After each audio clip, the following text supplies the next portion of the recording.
नमस्कार मित्रों, मैं रोशन बलूनी अटल उत्कृष्ट राजकीय इंटर कॉलेज नौगांव खाल हिंदी प्रवक्ता के पद पर हूँ और मेरे साथ हैं आज हमारी कक्षा 8 की छात्रा आनिया, जो कि खेल और शिक्षा में यानी अपनी पढ़ाई में भी काफ़ी अच्छा काम करती हैं और खेल में तो विशिष्ट इसका स्कूल को बहुत ऊंचाइयों पर ले जाने का काम है।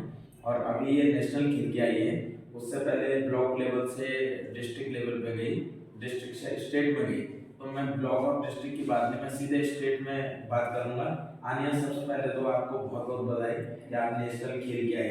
तो आपको सबसे पहले ये बताइए कि आपकी जर्नी कैसे रही। जर्नी, थैंक यू आपने मुझे इतना कॉन्ग्रेचुलेट करने के लिए। तो हम्म। जर्नी की हम गए थे उत्तरकाशी, तो उत्तरकाशी हमने खूब इंजॉय करा। तो वहाँ मतलब और टाइम के तरह से अलग हमें वहाँ वो मिली थी, कंपटीशन अलग था। हमने फर्स्ट मैच खेला था देहरादून के साथ, फिर उसके बाद फाइनल में हमने देहरादून के साथ खेला क्योंकि और ज़्यादा टीम आई हुई थी। तो फर्स्ट हमारा देहरादून के साथ हुआ, दूसरा हमारा हुआ टीम के साथ, फिर तीसरा हमारा फाइनल देहरादून के साथ हुआ, जो कि बहुत टफ था।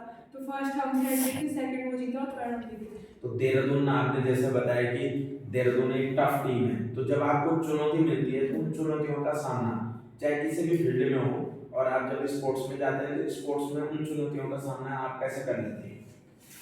सर, एक टीम से भी मोटिवेशन मिलता है, टीम साथ दे तो बिल्कुल सारा वो बन जाता है, मिल जाता है, मोटिवेशन मिल जाता है। और वहाँ और कुछ नहीं, बस डिमोटिवेट नहीं होना। हम वहाँ डिमोटिवेट हो गए थे सेकंड मैच में, वरना सेकंड सेट भी हमने जीता ना, डिमोटिवेशन हो ही गया था, पर फिर भी हम जीत गए। टीम का वो बन गया था कॉम्बिनेशन। तो अपने को भाई देखो, सबसे पहली बात है कि जब हम कोई भी किसी भी चीज़ में पार्टिसिपेशन का हमारा रहता है, या विशेषकर जैसे आप स्पोर्ट्स में गए, तो एक एकाग्रता रहती है।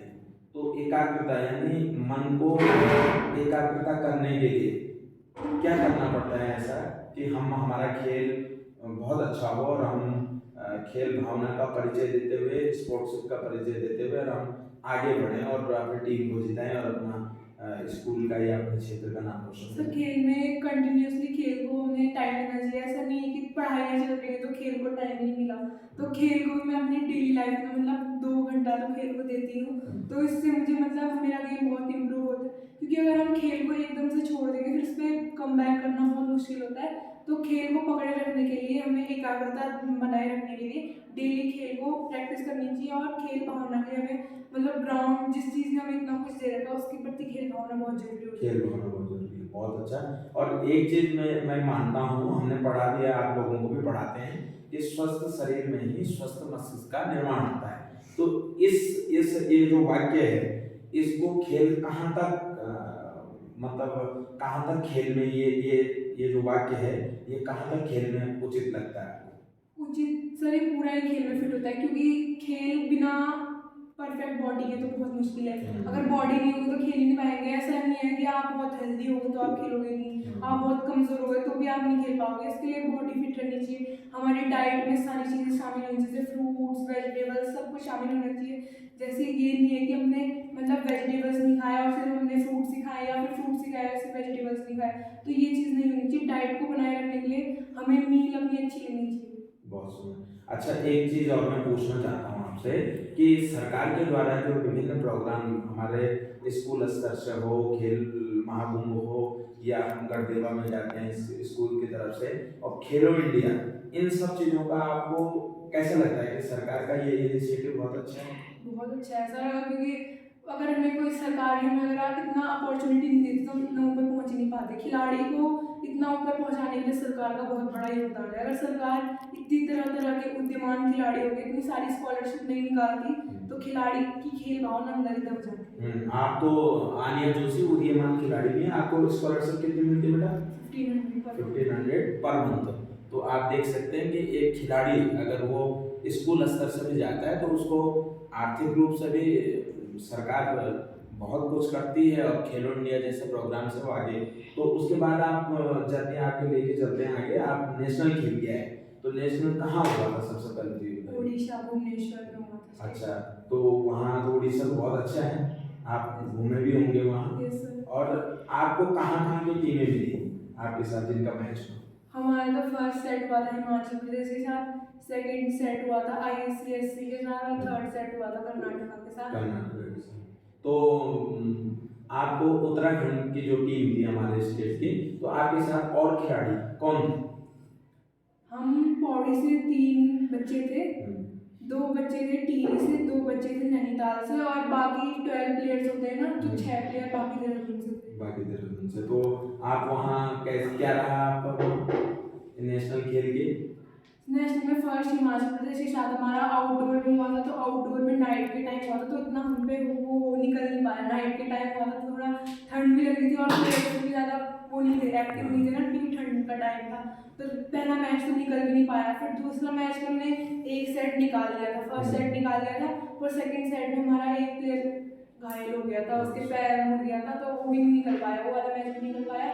और थर्ड कर्नाटका के साथ तो फिर हमारी उम्मीद थी। अच्छा, तो कर्नाटक मतलब बेस्ट टीम थी। बेस्ट। तो आपने इन 3-4 टीम के साथ खेला, उड़ीसा के साथ खेला, हिमाचल के साथ खेला, कर्नाटक के साथ खेला, तो क्या आपको दिखा उसमें कि हमें क्या कमी लगी और क्या हमें सुधार करना है भविष्य में? सर कमियां तो वहाँ बहुत थी। पहले तो जब हमने राज्य खेला था तब तक तो ऐसा लगता था कि बस जो है हम ही हैं, पर वहाँ जाके हमें पता चला कि हमारा भी क्या लेवल है, हर चीज़ पे हाइट भी, और वहाँ के बच्चों की हाइट बहुत थी, गेम प्ले भी बहुत खतरनाक था, ऑलराउंडर था, और हम सिर्फ एक ही जगह पे थे, जैसे कोई अटैकर है तो अटैक ही मारेगा, लिबरो है तो लिबरो ही करेगा, पर वहाँ सारे ऑलराउंडर प्लेयर्स थे, और वहाँ मतलब अपना लेवल पता चल गया कि हमें कितनी मेहनत करनी है। और अच्छा, बहुत सुंदर। अच्छा, मैं इन सब चीज़ों के लिए आपने इतना अचीव किया है, तो आप 8th क्लास में 12th तक आपने यहाँ पढ़ना है, आपको इसका मोटिवेशन कि खेल में आगे जाना है, वो कैसे मिली और आपके प्रेरक कौन है? सर सबके प्रेरक पेरेंट्स होते हैं, PTI होते हैं, तो मेरे पेरेंट्स ने मुझे बहुत सपोर्ट करा गेम्स के लिए। मतलब पेरेंट्स का सपोर्ट ना हो तो गेम्स में प्लेयर जा नहीं सकता। आप ऑडिशन में नेशनल गए तो मतलब हो सकता है कि कितनों के पेरेंट्स परमिशन पर अलाउ नहीं करते उन्हें कि तुम यहाँ जाओ वहाँ जाओ। मेरे पेरेंट्स के साथ बिल्कुल ये नहीं है, मुझे मतलब खेल के लिए बिल्कुल रोकते टोकते नहीं। एग्जाम चल रहे थे, जैसे किसी किसी का होता है कि एग्जाम चल रहे थे तो तुम्हें खेलने जाना, और मेरे साथ में मेरा ट्यूशन लगा रखा है, ट्यूशन घर में खुद पढ़ाते हैं, सेल्फ टीचिंग करते हैं, और खेल में मुझको खूब टाइम देते, 2-3 घंटे का टाइम दे देते खेल में। तो आनिया जोशी के पिताजी यही हमारे साथ फिजिकल टीचर्स के रूप में हैं, श्री हरिश्चंद्र जोशी जी, उनकी आप बेटी हैं। और अब पढ़ाई से की बात करते हैं थोड़ा सा। खेल में हमने बहुत बातें कर दी, पढ़ाई में भी आनिया जोशी ठीक है, राइटिंग बहुत बढ़िया है और पढ़ती भी अच्छी है। तो आपको पढ़ाई की तरफ ऐसे हमारे स्कूल का एटमॉस्फेयर कैसा लगता है, और आप क्या मानते हैं कि पढ़ाई का भी जीवन में महत्वपूर्ण योगदान रहता है? तो पढ़ाई के बिना तो कुछ इम्पॉसिबल है, सब कुछ पढ़ाई के बिना हमें कुछ अचीव हो ही नहीं सकता। गेम्स में भी मतलब गेम्स में भी जितने भी बड़े बड़े खिलाड़ी हैं उनको मतलब गेम्स के लिए भी पढ़ाई बहुत वो करती है, पढ़ाई के बिना तो कुछ है ही नहीं। और हमारे स्कूल का एनवायरनमेंट देखा जाए तो एनवायरनमेंट हर चीज़ का माहौल हमारे स्कूल का बहुत बढ़िया है। मतलब टाइम टाइम में कुछ ऐसी प्रतियोगिताएं कॉम्पिटिशन होते रहते हैं जिससे हमें बहुत मोटिवेशन मिलता है। और टीचर्स तो हमारे स्कूल के सारे हैं और बहुत अच्छा पढ़ाते हैं, टीचिंग भी बहुत अच्छी है और लैब्स भी बहुत अच्छी है, टीचर्स तो बहुत ही अच्छे हैं।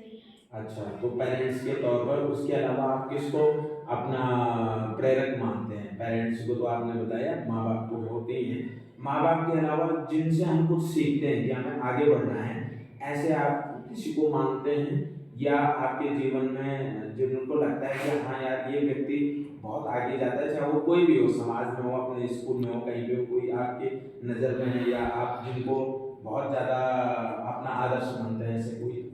सर आदर्श तो हमारे स्कूल की जो शराब है वही है मेरी आदर्श सबसे बड़ी, तो क्योंकि अगर हम कहीं भी किसी कॉम्पिटिशन में जाएँ वहाँ मेरा सपोर्ट ही जाता है, जिससे हमें मोटिवेशन मिलता है। जहाँ हमें किसी से मोटिवेशन मिलता है तो मोटिवेशन में तो ऐसा कुछ नहीं है कि मोटिवेशन वो एक फिक्स ही है, कोई भी कहीं भी देखो तो सबसे मोटिवेशन मिल ही जाता है। जैसे आपसे भी मिलता है, और जब हम गेम्स में जाते हैं गेम्स में भी बहुत से मिल जाता है, कॉम्पिटिशन में जाते हैं पढ़ाई के वहाँ भी बहुत से ऐसे दिखते हैं जो हमसे ज़्यादा अच्छा है और बहुत इम्प्रूवड है, तो आइडल तो नहीं है ऐसा कोई। अच्छा, मतलब सारे आइडिया हैं जितने लोग हमको हर जगह मिल जाता है, हर जगह मिल जाते हैं। और विशेषकर सबसे पहली बात है, आने ने बहुत अच्छी बात बोली कि माता पिता सबसे बड़े गुरु होते हैं। माता जो है प्रथमा गुरु होती है, पिताजी ही हैं। माँ पिताजी अगर पढ़े लिखे हैं और अपने बच्चों को आगे बढ़ाना चाहते हैं तो बढ़ा सकते हैं। तो इसलिए हमारे जीवन में शिक्षा और माँ बाप का होना बहुत ही आवश्यक है। तो आज के लिए इतना ही, आपको बहुत बहुत शुभकामनाएं, आशीर्वाद। Thank you.